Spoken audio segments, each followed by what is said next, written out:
Bueno, noviembre es el mes de la prevención del cáncer de próstata. En realidad es el mes dedicado a recordarle a los caballeros, a los hombres de la casa, que tienen que cuidar su salud, que tienen que estar, ¿verdad?, muy atentos a cualquier cambio, a la aparición de cualquier señal que pueda estar indicando que su salud está siendo afectada. Por eso queremos dedicar hoy, 1 de noviembre, un espacio para conversar sobre los principales padecimientos que están asociados con la próstata, que es esta glándula que tenemos y que muchas veces nos genera algunas complicaciones. Está con nosotros nuestro buen amigo, el urólogo Mario González, a quien usted también le puede hacer sus preguntas a través del Facebook del programa por escrito o a través del 6087-7777 en caso de que quiera hacerlo con un video. Doctor, bienvenido. Muy buenos días. Comenzamos noviembre y como siempre nos vemos en este mes, ¿verdad? Siempre nos vemos en este mes. Y nos gusta porque es que, ¿verdad? Los hombres hay que estarnos recordando constantemente que hay que estar vigilantes. Hay que estar atrás, correcto. Empecemos por lo básico. ¿Qué es la próstata? ¿Dónde se ubica? ¿Para qué sirve? Que la próstata es un órgano sexual masculino. Está detrás del pubis, delante del recto, por encima de la zona perineal, ¿verdad?, que es entre la base de los testículos y el recto. Y la próstata lo que hace es hacer todos los fluidos que van en el semen. Entonces es la que hace, la que se encarga de crearle un ambiente propicio a los espermas para que sobrevivan dentro de la vagina. Los testículos no son los que hacen el semen como tal, es la próstata. La guardan las vesículas seminales, los espermas vienen de los testículos, se mezclan en las vesículas seminales y eso es lo que nosotros eyaculamos para la reproducción. Bueno, ahí están viendo ustedes en la imagen la ubicación, como para que tengamos una idea un poquito más clara de lo que el doctor nos está diciendo. ¿Por qué genera problemas la próstata? Ok, después de los 40 años hay ciertos cambios que empezamos a tener, que son cambios normales de la edad. Hay gente que tiene más factores de riesgo. Por ejemplo, si tenemos herencia, papá, tíos, hermanos, primos con problemas de próstata o cáncer de próstata, vamos a tener más riesgo. Si somos de raza negra, vamos a tener más riesgo. Si hemos llevado una vida sedentaria, si no hacemos mucho ejercicio, si la dieta es un poquitito desordenada, vamos a tener un poquitito más de riesgo. Y a partir de los 40 empieza a cambiar la próstata. No necesariamente a los 40 vamos a empezar a tener problemas, pero sí empieza a haber cambios como las canas, las arrugas, que generalmente después de los 40 es que las empezamos a ver con mucho mayor frecuencia. Lo mismo pasa con la próstata. Ahora, hay hombres que deberían vigilar o ponerle atención a su próstata antes de los 40. Sí, correcto. ¿Quiénes? Si el papá tuvo cáncer de próstata, si un hermano tuvo cáncer de próstata, si los tíos hermanos del papá tuvieron cáncer de próstata, uno recomienda que se la empiecen a revisar desde antes. Porque ¿Qué tanto antes? ¿35? A los 35, sí. Pueden empezarse con un examen de sangre o pueden empezar ya con el tacto rectal. Hay muchos pacientes que tienen mucha conciencia de esto, ¿verdad? Y que quieren a sus familiares, que quieren a sus hijos, que los hijos están muy pequeños. Y entre más información tenga uno, cuando les aparezca algo a los 50 o a los 60, ya uno sabe, ¿verdad?, si es algo malo o algo bueno. Doctor, ¿y estas revisiones deberían ser qué? ¿Anuales? ¿Una por año o 2 por año? No, generalmente es una por año o una cada 2 años. Okay. Si es un paciente de bajo riesgo que llega a los 40, que no tiene familiares ni tenga factores de riesgo, probablemente lo vamos a citar en 2 años. Y que se haga el antígeno en 2 años y le hacemos el tacto rectal en unos 2 años. O a los 45, o sea, lo citamos a los 40 y después no hay ningún problema y lo vemos a los 45, pero estos son ciertos casos. Los pacientes que tienen riesgo sí hay que verlos cada año. Y un paciente que ya tenga una biopsia, que tenga un antígeno muy alto y que ya tenga no un tumor, pero un cambio ahí ya muy sospechoso de cáncer, sí lo vamos a ver cada 6 meses. Cada quien es diferente, hay que hacerlo a la medida. Ok, vamos a centrarnos evidentemente en el cáncer de próstata hoy en la entrevista, porque es uno de los padecimientos lastimosamente más mortales y más presentes, pero yo sé que existen otra serie de enfermedades que afectan la próstata y quiero que me diga cuáles son, porque no todo es cáncer. No todo es cáncer. De hecho, el cáncer es silencioso, o sea, ahorita lo vamos a hablar más adelante, el cáncer no da nada, o sea, cuando está empezando, nada, o sea, no da ningún síntoma, nada. Los padecimientos benignos generalmente sí. El más frecuente es la hiperplasia, el crecimiento prostático. Y ese es el que se va a asociar a orinadera, chorro débil, pujar para orinar, frecuencia urinaria, levantarse de noche, el vaciamiento incompleto. Y eso es porque la próstata crece más del tamaño normal. Empieza a crecer, imaginemos como una mandarina, ¿verdad? Cortada a la mitad, o una cabeza de ajos cortada a la mitad. Entonces, los ajitos o la mandarina son como las glándulas de la próstata y el centro es el caño de la orina. Entonces, conforme van creciendo, ¿verdad? Ustedes imagínense los ajos, ¿verdad? Cuando son todos gordotes, tapan el paso de la orina o el centro o el corazón de la próstata. Entonces, nos va a producir cierta obstrucción y esta obstrucción se va a traducir en síntomas como estos que mencionamos.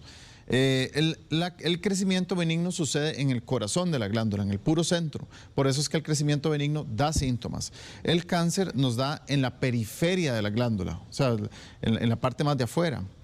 ¿Y qué pasa con el agrandamiento benigno? El agrandamiento benigno es, bueno, generalmente todo nos va a pasar, a todos. Pero hay que tratarlo. Sí, correcto. O sea, hay muchas maneras de tratarlo. O sea, desde tratamiento médico, que son pastillitas, hay tratamiento quirúrgico, ahora hay tratamientos mínimamente invasivos en el país, como el vapor de agua, ¿verdad? Que ahora estamos haciendo muchísimo. Y el paciente se cura y sigue su vida normal y recupera el chorro como cuando tenía 20 años y demás. Lo único que puede ser un tumor o puede ser un crecimiento benigno, ¿verdad? Para eso es que nosotros recomendamos que se vayan a revisar desde los 40, ¿verdad? Cada año para nosotros saber u orientar al paciente y a las familias cuando tienen algo. Ok, hablemos de esa revisión. Y aquí tenemos que ser muy claros con respecto a, lo hemos hecho en otras ocasiones, pero quiero que esta no sea la excepción. ¿Cuáles son las pruebas que ustedes necesitan hacer para saber si algo anda mal con la próstata? Ok, se ocupa el examen de sangre, que es un antígeno prostático, que es un examen que se hace en cualquier laboratorio, no es un examen tan costoso, o en la caja, ¿verdad? Se lo pueden hacer. Generalmente los parámetros del antígeno prostático han ido bajando cada vez más, también depende mucho de la familia, de la herencia y de la condición de la próstata, pero generalmente es de 2.5 a 3, eso es el rango que nosotros deberíamos de aceptar. El tacto rectal no se puede pasar por alto, ¿de acuerdo? Hay mucha gente que por conceptos o por mitos, etcétera, dice, no, con el examen de sangre yo me la juego. Pero hay muchos tumores, que no elevan el antígeno prostático y son los tumores más agresivos. O sea, los tumores más agresivos no elevan el antígeno y uno los toca, ¿de acuerdo? Uno le hace una revisión y toca una lesión. Entonces, una revisión importante que nosotros hicimos en nuestro centro, o sea, son números nuestros, cuando el urólogo toca una lesión, esa lesión tiene una probabilidad de que sea un cáncer en un 50%, altísima, ¿de acuerdo? En cambio, el antígeno no, o sea, si el antígeno está alto, puede elevarse por cientos cosas, ¿verdad? Que le pasan a la próstata. Lo que usted quiere decir, para que quede totalmente claro, doctor, es que a veces el antígeno prostático no da ningún resultado preocupante y uno podría decir, no tengo nada, estoy súper bien, pero resulta que en el tacto rectal podría detectarse que haya una lesión. Sí, correcto. El antígeno lo que nos dice es algo le pasó a la próstata. ¿De acuerdo? Es como cuando usted va manejando y se prende el bombillito de revise el motor. Ajá. Ese es el antígeno. Ese bombillito no sabe, puede ser el radiador, puede ser una manguera que se les da, lo que sea. Eso es el antígeno, ¿verdad? Una alarmita que dice, usted tiene que revisarse porque algo le pasó al carro. Pero podría ser que el antígeno no te diga, tenés que revisarte y que algo te esté pasando. Sí, digamos, generalmente cuando se eleva el antígeno y es por un cáncer, uno no tiene ningún síntoma. O sea, no le duele, no le arde, no tiene problemas para orinar, nada, en lo absoluto. Y el antígeno se eleva un poquitito. Eso nos dice, hay que revisarnos, hay que ver qué es. Cuando tocamos una lesión en la próstata, la probabilidad de que esa lesión sea un cáncer es un 50%. Muy alta. Es muy alta. Entonces, por eso es que no se pueden quitar el tacto rectal, ¿verdad? Siempre es muy importante. Ahora, ¿cómo se toca? ¿Qué es lo que tocan ustedes? Es una pregunta importante también. Digamos, la próstata más o menos tiene el tamaño de una bola de ping-pong, ¿verdad? Y se toca como la región tenar, que es esta región de la mano. Eso se llama duroelástico. Una próstata duroelástica es una próstata normal, ¿de acuerdo? O sea, cuando uno hace así, esa es la consistencia de la próstata. Okay. Cuando tocamos un nudillo, eso es una lesión. Y así se tocan. Algo más duro, digamos. Sí, correcto. Entonces, eso uno lo toca y uno aprende a palparlo y aprende a identificarlo.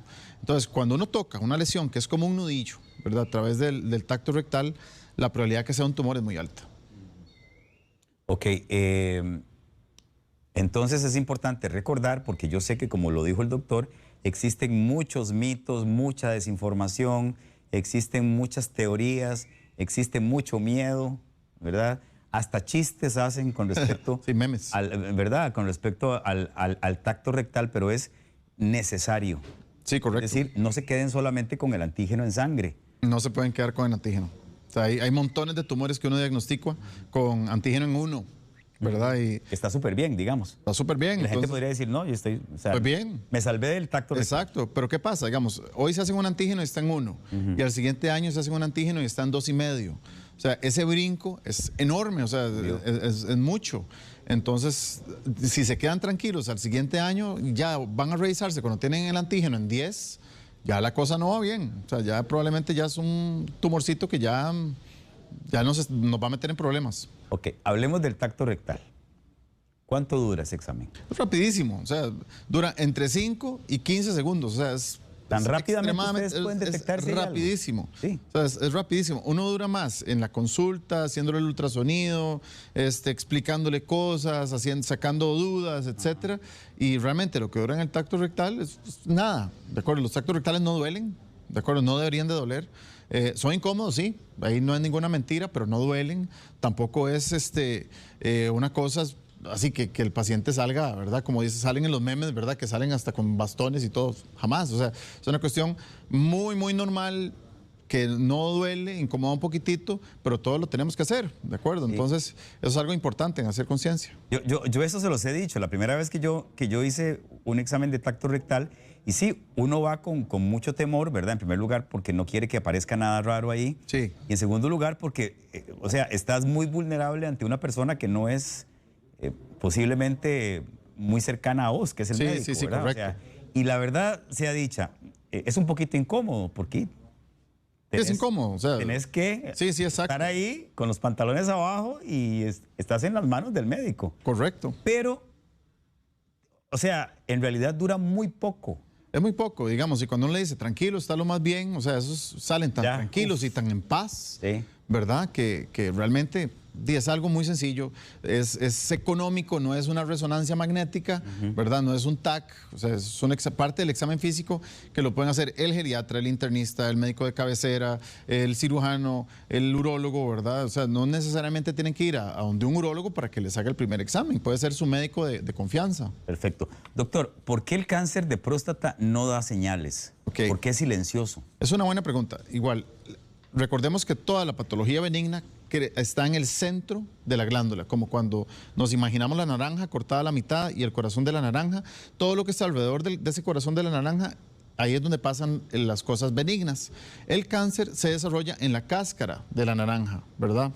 Más o menos como para que me entiendan. Para ubicarlos. Entonces, ese tumor que uno va a tocar cuando están muy chiquititos, si sigue creciendo para el momento que ya es del tamaño de un garbanzo, han pasado muchos años. ¿De acuerdo? O sea, sin diagnóstico. Entonces no nos va a dar ningún síntoma.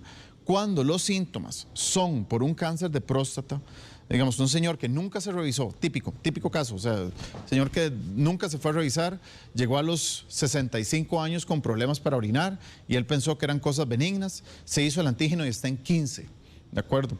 Y uno lo examina y toca una pelota, ¿de acuerdo? Eso es un cáncer hasta que se demuestre lo contrario. Entonces ese paciente probablemente ya está avanzado, o sea, probablemente ya el tumor le está infiltrando los órganos adyacentes, puede ser que se le esté yendo los huesos o puede ser que ya estén los ganglios. Y ya cuando un tumor es metastásico, ya o sea, falló todo. O sea, falló el paciente como tal, falló el sistema de salud, fallaron toda la familia que no lo impulsaron porque ya perdimos 15 años, ¿verdad? Y no podemos echar el disco para atrás, ¿verdad? Entonces, si hubiera venido... casos el tiempo y, o sea, y la rapidez y la tempranez con la que si me permiten el término, no sé si existe o no, pero cuanto más temprano se pueda detectar algo, más fácil se puede actuar. Entre más temprano mejor, o sea, si se diagnostica temprano, uno le puede hacer de todo, hasta no hacerle nada. O sea, hay pacientes que uno le diagnostica un tumor muy temprano y le dice, bueno, vamos a observarlo porque las características de ese tumor apenas le está empezando, entonces puede ser que no haya que hacerle mucha cosa, ¿verdad? Entonces, imagínate, o sea, uno tiene toda una gama de opciones terapéuticas y si ya un paciente llegó con metástasis, o sea, tenemos una, que es el manejo hormonal, ¿verdad? Que realmente no es lo ideal. Ya. ¿Qué opciones de tratamiento existen cuando se detecta cáncer, por ejemplo? Ok, es una excelente pregunta también. Podemos observarlos. Hay pacientes de muy, muy bajo riesgo que se pueden observar, especialmente un paciente mayor, un paciente de 80 años con un tumor de bajo riesgo, probablemente lo vamos a observar. ¿De acuerdo? ¿Eso significa que se queda igual, que no se hace nada? Sí, que uno le está vigilando, o sea, que puede cambiar de marcha en cualquier momento. Ajá. Pero los tumores en pacientes mayores tienden a ser menos agresivos, entonces uno los puede observar, siempre y cuando esté localizado. Después uno los opera, ¿de acuerdo? Les quita toda la próstata. A un paciente joven de 45 años con un tumor de próstata hay que entrarle agresivísimo, porque son tumores más agresivos. Entonces uno le quita toda la próstata. En buena teoría ya con eso queda curado. También está la opción de la radioterapia. La radioterapia también se puede dar como tratamiento inicial o se puede dar como tratamiento de adyuvancia. O sea, le quitaron el cáncer, siguió en vigilancia, por algún motivo el tumor le volvió y se le da radioterapia de rescate. ¿De acuerdo? Entonces son muchas cosas que hay que hacer. Hoy por hoy no debería morirse ningún paciente de cáncer de próstata.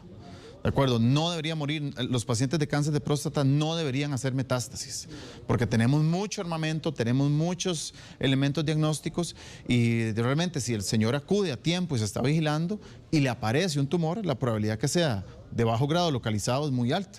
Entonces, las metástasis a uno le duelen mucho porque este paciente se pudo haber evitado eso. Claro, imagínese eso. Doctor, en el caso de que tengan que quitarle la próstata completa al hombre, ¿qué pasa? ¿Cuáles son los efectos de eso? Okay. ¿Y cómo se contrarrestan esos efectos? Eso es otro mito. Las técnicas han cambiado muchísimo, ¿verdad? No es lo mismo. Se llama cirugía radical de próstata. Nosotros le decimos una radical, los urólogos, ¿verdad? Radical es que le quitan toda. Oh, así le decimos nosotros. Se llama prostatectomía radical.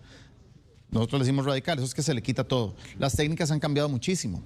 Entonces, antes, hace 40 años, casi todos los pacientes quedaban incontinentes, ¿verdad? Ya no, o sea, ya ahora la hacemos con laparoscopía, o sea, en el centro nosotros todos los pacientes los hacemos laparoscópicos, entonces son mínimamente invasivos. También las técnicas de cirugía abierta han cambiado mucho, entonces la incontinencia casi que es una cosa del pasado. La probabilidad que un paciente quede con pañales después de una cirugía próstata es muy baja. Ahora, sí podría quedar con problemas de disfunción eréctil, ahí sí, de acuerdo, porque los nervios de la próstata van muy cerca y uno los tiene que disecar y los conserva, pero puede quedar con problemas de disfunción. Igual, los pacientes que se operan de cáncer de próstata no son carajillos de 20, ¿de acuerdo? Están en 60, 70 años. Entonces, la función eréctil en un paciente de 60, 70 años no es la misma que un chiquillo de 20, ¿verdad? Entonces, tenemos que partir de ahí. Pero sí hay muchas opciones, tratamiento médico, tratamiento inyectable, hasta mismas prótesis de pene que lo pueden ayudar con la disfunción eréctil.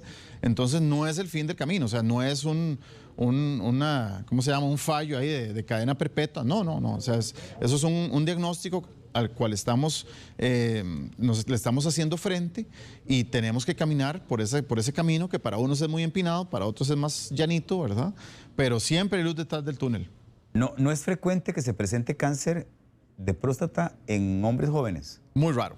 O sea, muy raro. ¿Qué es lo más joven, por ejemplo, que usted ha visto? Más joven, de 30. Sí, bueno, correcto. Muy joven. Ese paciente falleció. O sea, porque generalmente es muy agresivo. Muy agresivo. Joven. Muy agresivo. O sea, un paciente de 30 años no tiene por qué estar orinando mal, ¿verdad? Entonces, ese paciente que lo vimos en el Calderón cuando yo trabajaba ahí, paciente que debutó con una retención, o sea, se trancó. Y se trancó por un cáncer de próstata y falleció, o sea, se le hizo todo, se operó, se le dio radioterapia, se le dio quimio, se le dio todo, pero esos tumores son extremadamente agresivos. Ok. Vea, Marjorie Martínez, quiero que le ayudemos, doctor. Dice, yo tengo un adulto mayor que ya fue operado de la próstata hace 3 años, pero ahora orina sangre y tiene 2 pelotas. Fue al médico y el médico le dijo que tiene la próstata muy grande. Quiero saber cuál es el peligro del sangrado. Probablemente le hicieron una RTU. De acuerdo, una RTU es resección transuretral, eso es para patología benigna, ¿de acuerdo? Entonces, dependiendo hace cuánto, quién, dónde y qué técnica le hizo, eso puede recidivar. Entonces, sangrar nunca es normal, o sea, hay que ver qué es lo que tiene, hay que ver por qué es que está sangrando y hay que resolverlo, ¿verdad? Ahora hay técnicas mínimamente invasivas que le pueden ayudar perfectamente. Perfecto. Catherine Sánchez, mi tío tiene una colonoscopía el miércoles para revisar la próstata porque le salió el antígeno muy alterado. ¿Podría explicar usted un poquito acerca de este procedimiento y cuál es la preparación previa que tiene que llevar el señor? Porque es un adulto mayor y dice que está un poquito asustado. La colonoscopía no es para ver la próstata. La colonoscopía es para revisar el colon como tal. Ok. Durante la colonoscopía le van a revisar la próstata. ¿de acuerdo? Entonces, eso es como matar dos pájaros de un solo tiro, ¿verdad? Ok. Entonces, el profesional que le va a hacer la colonoscopía, ya sea un gastroenterólogo, un cirujano, le va a revisar la próstata, ¿de acuerdo? Si él encuentra algo, él o ella encuentra algo alterado, probablemente lo va a mandar con el urólogo. Y la preparación previa para una colo es... No, para una colonoscopía es otro programa, ¿verdad? Exactamente, ¿verdad? Hay que Es que hacerse- se tienen que purgar hay y que todo el asunto. purgarse, Para el tacto rectal no se ocupa ninguna preparación, nada más llegar. Llegar. Ok. Dice, quiero también ya eso usted lo dijo, pero repasémoslo, no importa. Andrés Madrigal, yo tengo 38 años. ¿A qué edad es recomendable comenzar a realizarse chequeos y cada cuánto tiempo? Si tiene factores de riesgo, ya. Si no tiene factores de riesgo, puede empezar a los 40 y ahí con su urólogo se puede determinar el riesgo que tenga y se puede revisar cada 2 años, dejarlo hasta los 45 o cada año. Ok. Hay una señora que está mandándonos una pregunta en video porque quiere saber algo en relación a su esposo, así que se la voy a colocar. Buenos días, mi esposo lo operaron hace 2 años, le quitaron toda la próstata, pero precisamente hoy está orinando sangre. ¿A qué se debería eso? Gracias. Gracias, muy parecida a la pregunta que ya Sí, hicimos. vamos a asumir que fue por un cáncer, que fue una radical lo que le hicieron. Si le dieron radioterapia después, es muy frecuente que los pacientes después de radioterapia sangren, porque la radioterapia es una quemada. Entonces puede sangrar por eso. También cuando uno les quita la próstata por completo, puede haber cicatrices adentro, entonces hay que revisarlo. Generalmente esto se hace con una camarita que uno mete dentro del cañito de la orina, todo dormido, ¿verdad? Con sedación, para ver si hay alguna cicatriz o si hay alguna piedrita o si hay algún tejido anómalo, porque sangrar no es normal, ¿de acuerdo? Entonces eso hay que buscar qué es lo que está pasando y resolverlo. Ok, Roger Peña pregunta si una hernia inguinal puede afectar la próstata, el funcionamiento de la próstata. Es una buena pregunta, más bien es al revés, porque cuando tienen problemas de próstata tienden a pujar, ¿de acuerdo? Y hacen fuerza para orinar. Entonces, esa fuerza para orinar les puede provocar desarrollar la una hernia. Entonces, no es conveniente corregir la hernia antes de corregir el problema de por qué está orinando mal. Entonces, generalmente uno le corrige el problema obstructivo de la próstata y después se opera en la hernia. Ok, hay otra pregunta en video que nos mandan, creo que es un caballero, Marvin Leiva, de Puriscal. Buenos días, doctor. Mi nombre es Marvin Leiva, soy de Puriscal. Yo fui operado de la vejiga 7 veces. Antes de eso estuve con sonda casi 2 meses y después en cada operación tenía que estar con sonda en el pene. Quisiera preguntar cuál es el riesgo que podría yo tener por usar tantas veces la sonda. Desde Puriscal, saludos, Marvin. Gracias, don Marvin. Él probablemente tuvo un cáncer de vejiga, no lo mencionó ahí, pero cuando uno opera la vejiga muchas veces es por un tumor de vejiga. Cada vez que opera la vejiga tiene que dejarle una sondita. La sonda se deja por unos 2, 3 días. Generalmente cuando uno les deja la sonda hay que dejarle antibióticos y ciertos medicamentos para que no les moleste. Si es por un tiempo corto, o sea, 3, 4 días, no hay ningún problema. O sea, no le va a añadir ningún factor de riesgo para cáncer de próstata. Hay pacientes que lastimosamente tienen que usar la sonda mucho tiempo y ahí sí. O sea, ahí sí pueden haber infecciones, pueden hacer piedras, etc. Jamie Bustos, si un hombre de 45 años sale bien en el tacto rectal, pero el antígeno sale en 3.5, ¿qué hay que hacer? Ok, es una buena pregunta también. Cuando uno sospecha o detecta algo anormal, ya sea el antígeno prostático que está normal o el tacto rectal está normal, uno le tiene que hacer una biopsia de próstata. Las biopsias se hacen cuando uno sospecha que tiene un tumor de próstata, nada más. El antígeno alterado persistentemente elevado es una indicación para biopsia de próstata. El tacto rectal alterado es una indicación para cáncer, para hacer una biopsia de próstata. Y esto es un ultrasonido que se hace a través del recto, todo dormido, y uno le toma ciertas muestras, toma de 12 a 15, 20 muestras a la próstata, y ahí es donde uno diagnostica el cáncer de próstata. Entonces, esos pedacitos de próstata uno los manda a analizar con un patólogo, y el patólogo lo revisa en un microscopio, y ahí es, o sea, hasta ese momento es que podemos hablar de cáncer de próstata. Antes de ese momento es sospecha. Ok. Dice Mariela Barrantes, mi papá tiene cáncer de próstata y ya no le pudieron hacer nada porque tiene metástasis en el fémur y nos dijeron que ya no había nada que hacer. Mi pregunta es, ¿qué quiere decir cuando dicen que el cáncer es muy grande? Es un tumor de gran tamaño, me Sí, imagino. correcto, es un tumor voluminoso. Esto es lo que uno no quiere escuchar. Ok. De acuerdo, siempre hay opciones, de acuerdo. Pero ya cuando debutan con una metástasis, digamos, un paciente que se fractura el fémur, y resulta que le hacen estudios y esa fractura es por un tumor de próstata, ya la cosa no anda bien, ¿verdad? Generalmente es con manejo hormonal y manejo paliativo. Pero, a ver, me parece muy importante que resaltemos eso, que justamente esto que nos está contando esta televidente es lo que queremos evitar. Exactamente. ¿Verdad? Que lleguemos a ese punto en el que ya no hay nada que hacer, porque es que se pudo haber hecho mucho antes. Correcto. Y uno no puede llorar ya por la leche derramada, ¿verdad? O sea, lo ideal es, porque todos se arrepienten, o sea, es muy doloroso, ¿verdad? Porque cuando uno les da una noticia así fea que tiene metástasis, dice, doctor, ¿pero hace cuánto lo tiene? Yo ya hace como mínimo, o sea, 5 años, póngale que 10 hasta ahorita. Entonces, si se hubiera diagnosticado hace 10 años, yo sería otro cuento, o sea, sería otra historia. Para eso estamos aquí. Doctor, yo no sé si le pregunté esto, pero se lo quiero, si ya se lo pregunté, me disculpa y lo volvemos a repasar. ¿Qué tan grande puede llegar a ser una próstata que tiene agrandamiento? Muy grande, pueden llegar a ser hasta de 300, 400 gramos. Usted nos trajo una vez una naranja, yo Correcto. recuerdo. Sí, cuando son así, esa naranja es como de 300 gramos. Eso es una próstata enorme, ¿de acuerdo? Es una próstata gigante. ¿Y eso sí genera mucho problema o no? Sí, están tapados con sangre, con piedras, tienen sonda fija, tienen mucho tiempo de estar con pastillas o de estar con tratamiento. Y sí, son próstatas enormes, o sea, próstatas de este tamaño, o sea, como una toronja. ¿Y ¿verdad? qué se hace en esos casos? Hay que operarlos, o sea, hay que operarlos. Generalmente es una cirugía abierta. Ajá. Cuando ya son tan grandes, generalmente uno prefiere intervenirlos cuando son como un limón, ¿verdad? Cuando son como una mandarina, que uno les puede hacer un láser o ahora uno les está haciendo tratamiento con vapor, que es fenomenal, ¿verdad? Sí, Les va usted muy nos bien. mostró una vez aquí. Sí, correcto.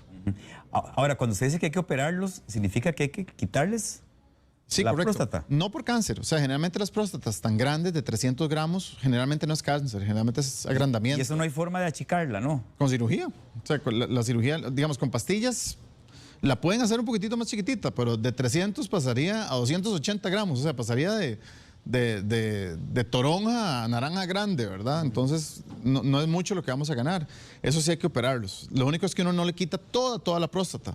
Eso nosotros le decimos una simple, ¿de acuerdo? Una prostatectomía simple. Simple es para tratamiento benigno, radical es para tratamiento de cáncer. Ok, a ver, este programa lo ven muchas mujeres y yo quiero hablarles especialmente a ustedes que están ahí en casa y que nos están haciendo el favor enorme de vernos, porque sé que muchas de ustedes tienen pareja, tienen marido, tienen novio, tienen hijos, tienen hermanos, tienen papás. A todos hay que insistirles. A los hombres a veces nos cuesta un poquito entender que nuestra salud también puede verse afectada y nos creemos a veces muy valientes y que, ¿verdad? Y además, si a eso le sumamos los mitos que existen con respecto a que, yo no voy a ir a que me, ¿verdad? A que me hagan ese examen, porque no. Porque nos creemos muy machos y nos creemos que ese examen va a afectar nuestra masculinidad, cosa que es totalmente equivocada y errónea.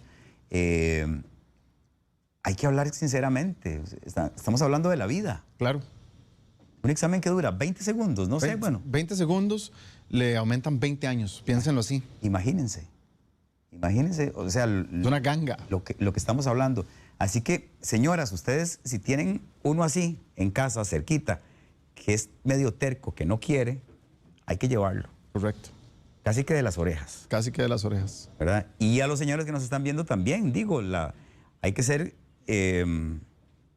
Conscientes. conscientes de que nuestra salud también puede verse afectada y de que no pasa nada.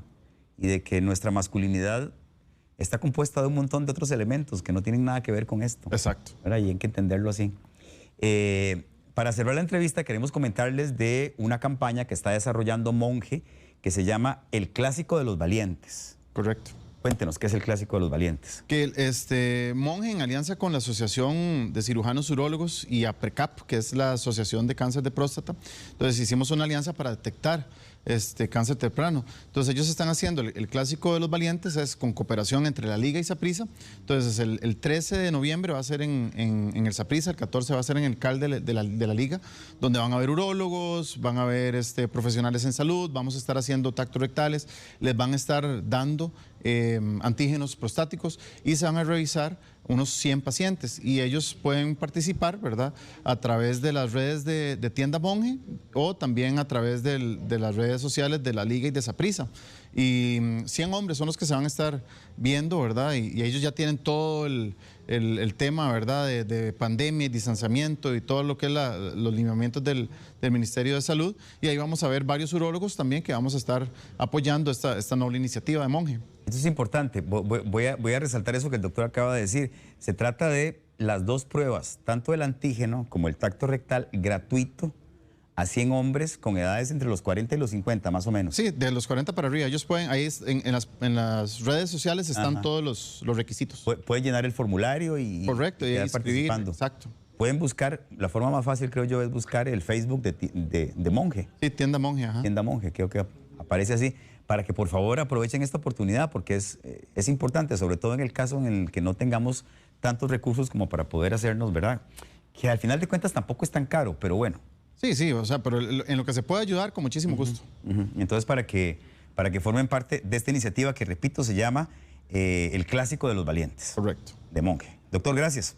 No, hombre, con mucho gusto. Voy a darles los contactos de Mario González, 2297-6300, ¿verdad? Y también tiene un WhatsApp que es el 7015-3303 y el 7070-1987. Y también el correo info@urologiacostarrica.com. Toda la información está apareciendo ahí en la parte inferior de su pantalla. Muchas gracias, doctor, por siempre venir en noviembre a enseñarnos y a llamarnos la atención con respecto a por qué es importante que pongamos atención a lo que nuestro cuerpo nos dice. No, un gusto, como siempre. Y se los dice alguien que no le puso atención a su cuerpo. ¿Qué? Sí. Hay que aprender. Bueno, pura vida. Mucho gusto. Gracias. Les invitamos a suscribirse a nuestro canal de YouTube para repasar todo el contenido disponible.